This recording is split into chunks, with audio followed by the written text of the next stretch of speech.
Antes de prosseguir, vou acrescentar algumas palavras relativamente ao porquê de implementarmos esta classe, ou, se quiserem, relativamente à utilidade desta classe. E a utilidade prende-se com o Ray Tracer, que é o projeto que estamos a desenvolver. Num Ray Tracer há bastantes situações onde somos obrigados a usar este conceito, esta entidade que é um vetor. Por exemplo, pensando só na funcionalidade elementar do Ray Tracer. O Ray Tracer serve para obter uma imagem que resulta da vista de uma cena 3D a partir de um certo ponto de vista. E tudo se comporta como se tivéssemos uma câmara virtual posicionada na cena 3D. Ora, a câmara está colocada numas certas coordenadas, x, y, z, por hipótese. Mas não basta dizer em que coordenadas é que a câmara está colocada, porque estando a câmara colocada num certo ponto do espaço, ela pode estar a olhar para trás, a olhar para a frente, a olhar para o lado, e portanto é preciso definir para onde é que a câmara está a olhar.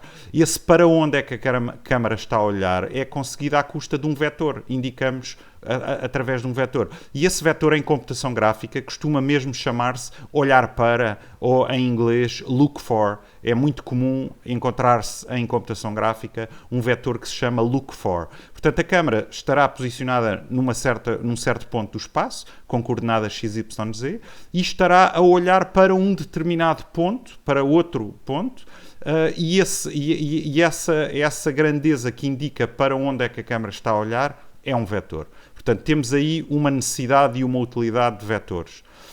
Uma outra prende-se com a eliminação dos objetos. A eliminação dos objetos, se estiver de frente, resulta em cores intensas. Se a eliminação dos objetos for rasante aos objetos, as cores ficam menos intensas ou mais escuras, se quiserem. E como é que se faz, como é que se determina com um programa de computador esta diferença de iluminação de frente ou iluminação rasante? Determina-se o ângulo de incidência da luz nos objetos. E como é que isso se faz? Considera-se que a direção de iluminação é dada por um vetor e constrói-se um outro vetor, que é o vetor perpendicular ao plano que tem um triângulo que define o objeto. Os objetos em computação gráfica são todos construídos por triângulos e, portanto, cada triângulo define um plano.